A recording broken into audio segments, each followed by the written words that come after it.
There have been intentional disinformation campaigns that have been perpetuated through the media, which have led a lot of people to perceive kind of false things about this or make people skeptical about potentially getting involved in Bitcoin. Okay, I'm gonna put on my Bitcoin skeptic hat. Let's go through some of people's biggest concerns and all the myths out there, starting with, I don't trust Bitcoin because no one knows who created it.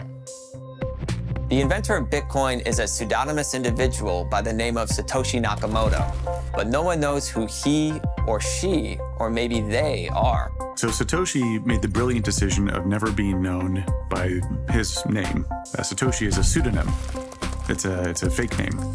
And so I think Satoshi understood if you fundamentally undermine money and government's control over money, they're not going to be very happy about that. So if you are the public face or image of Bitcoin, you are become a weak point where governments could attack you individually in the hopes that that might undermine Bitcoin. And so Satoshi removed himself from that sort of visibility. If we put a face to the money, it changes our perception over it versus it being this neutral, apolitical thing where a money shouldn't have anyone who's a central leader behind it. You know, Bitcoin's whole entire purpose is that it's decentralized. And so Satoshi was not only pseudonymous, but then he eventually removed himself from the project. And I think that was an important step in Bitcoin becoming decentralized and removing political attack vectors. Whereas other assets like, Ethereum have a central leader. But what happens if Vitalik gets arrested? Or, heaven forbid something bad happens to him? He's a weak point in the Ethereum ecosystem. Satoshi, I think, understood very fundamentally what Bitcoin was about, and it's about challenging the state's control over money and giving people the freedom to have their own money. And when you do something like that, you're going to have a target on your back. Okay, so it's neutral money. Sounds too good to be true. Won't governments around the world ban Bitcoin? For the US government to ban Bitcoin is fairly unthinkable. I don't know how that would actually practically be achieved, given that it is acknowledged to be a commodity, is decentralized. I don't think that there are actually intentions to do that. There are many regulators who are actually open to those benefits, as well as policymakers on the Hill and otherwise. The biggest threat really is what the US government decides. But as we know, the US government is treating Bitcoin in a way that it looks at it as something that's viable. If one government does that, tries to grab your Bitcoin or take it away or make it illegal, another government will pop up and say, well, Bitcoin's legal here. So these governments who try to take it from people do it at their own peril. So Bitcoin is distributed digital money wrapped in military-grade encryption, optimized for survivability. So it's designed to withstand a nation-state level attack. So that is the greatest threat, but it's also the threat Bitcoin is purpose-built for. There's an important court case known as Bernstein versus the Department of Justice, where a university professor wanted to publish cryptography software or encryption software that he created. Now, the government, through federal regulations, require that software be submitted to them, and Bernstein thought this was against his First Amendment rights. So he actually filed a lawsuit against the government and ended up ultimately winning that lawsuit, where it was decided that software programming or language is protected as speech under the First Amendment of the Constitution. This is important with Bitcoin because Bitcoin is cryptography software. So you would think that it's also protected under the First Amendment of the Constitution. So maybe they won't outright ban it, but there is a big concern Bitcoin could somehow be shut down. Bitcoin cannot be destroyed, mainly because it's constructed in a very unique way. Unless you were able to destroy every single computer in the world that had the code of Bitcoin on their computer, it can't be destroyed. Unless you were able to go and shut down every single machine that was running the mining software and was actually securing the network, you can't shut down or destroy the network itself. And then ultimately, unless you're able to go and remove the private keys from every single person in the world that holds it, you can't destroy the individual Bitcoins themselves either. And so given this open source software, this decentralized peer-to-peer system, and the fact that it's been constructed over a decade and a half, it now has reached a level where Could it be hurt? Could it be slowed down? Sure. But it cannot be destroyed because ultimately all you need is you just need the code to be on one computer somewhere in the world running, and you have Bitcoin.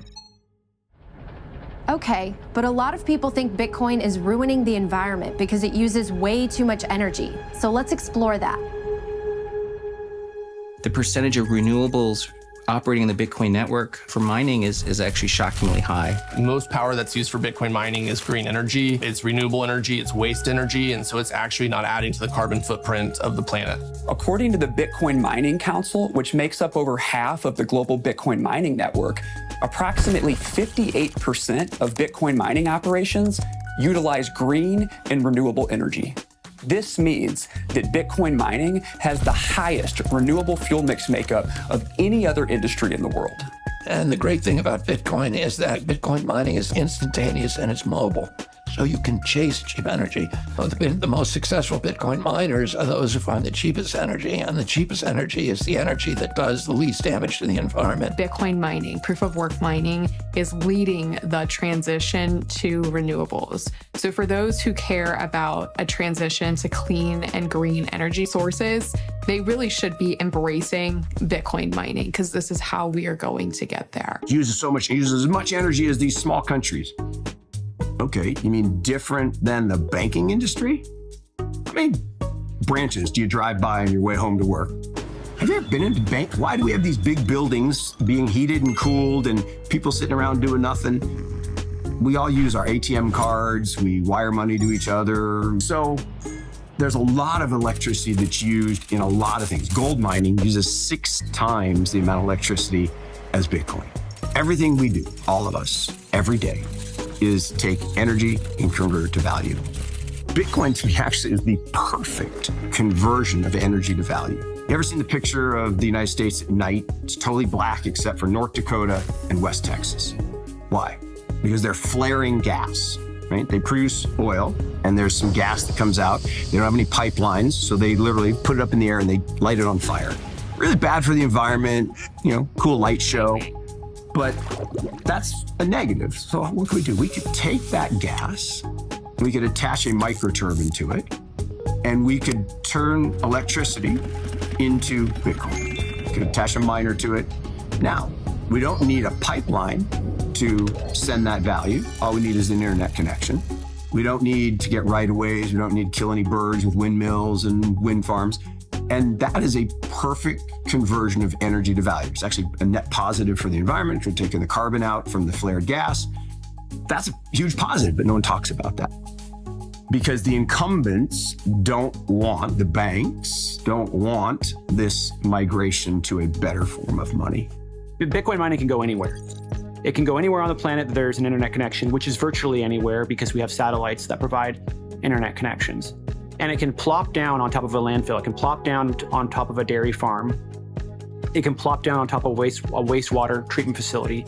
And it can take that methane and it can combust it, because methane is a flammable gas, and it can generate electricity with that methane and turn it into CO2. And anytime that you're doing this, you're having a very positive impact on the environment, because methane as a greenhouse gas is 84 times worse than carbon dioxide over a 20-year period and 27 times worse over a 100-year period.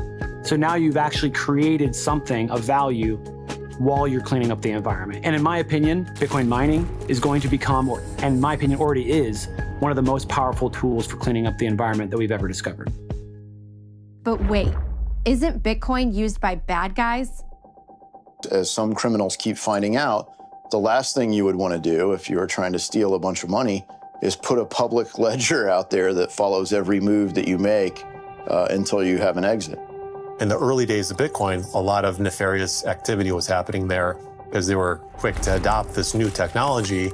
And now, if you're a criminal, you really don't use Bitcoin as a medium of exchange. From people who are in the intelligence industry who are willing to talk openly about Bitcoin, they actually prefer when criminals use Bitcoin because they can actually track them down using some special methods. It is private, but it's not totally private. However, the reality is that the percentage of financial crime within crypto is very, very low. And that's for a number of reasons. It is easier to investigate fraud and financial crime in cryptocurrency than in the traditional financial system. And that's really because of the native properties of blockchains. Every transaction appears on the ledger and it's traceable. People think Bitcoin's anonymous. It's not. It's pseudo-anonymous. And you hear stories all the time about bad guys kind of getting caught using blockchain surveillance. It is possible to track people down. In 2016, there was a hack against an exchange, the Bitfinex exchange, where $70 million of Bitcoin was stolen. Well, over the next 6 years, the launderers attempt to move those funds to obfuscate transactions. They used obfuscation techniques like mixing services and darknet markets and anonymity-enhanced coins, and really every laundering technique in the book. Well, 5 years later, 6 years later, IRS criminal investigations was actually able to seize back those funds and arrest 2 individuals in New York City. And when the seizure actually took place, 5 or 6 years later, those funds that were 70 million at the time were now worth about 4.2 billion, making it the largest seizure of anything in US history. That is an only in cryptocurrency story. That case does not happen in traditional currencies. What's so extraordinary is it's not just the government that can trace cryptocurrency transactions. It is everybody. Some people have heard of Bitcoin being stolen. So does that mean Bitcoin can be hacked? Can't be hacked. Bitcoin cannot be hacked. Yes, for someone who's sort of new to crypto, Bitcoin really sits in its own vector because its primary focus is security, protecting the ledger, using proof of work, and making it expensive to try to create fraudulent entries. Back in 2014, there was an exchange based in Japan. It was the largest Bitcoin custodian at the time. And in 2014, this exchange was hacked by a Russian hacker. So it is true that exchanges can have cybersecurity vulnerabilities, and an intruder could actually infiltrate that to steal Bitcoin. But Bitcoin itself, the software, cannot be hacked. It actually can't be stopped. You think about Bitcoin as almost like a bank on the corner of Main and Main. And instead of like every now and then, like some bank robber wants to come in to rob the bank, Bitcoin has thousands of bank robbers around it every single second of every day looking for a vulnerability to attack and pillage. And so it is at a much higher rate of security and confidence now that it's been around for over a decade. And people say, well, but don't you get hacked? Well, turns out the banks are getting hacked all the time, every day. I was hacked. I had to move banks. I had to change my phone number. I had to change everything. But that was through a bank. No one to date, knock on wood, has ever hacked the Bitcoin blockchain.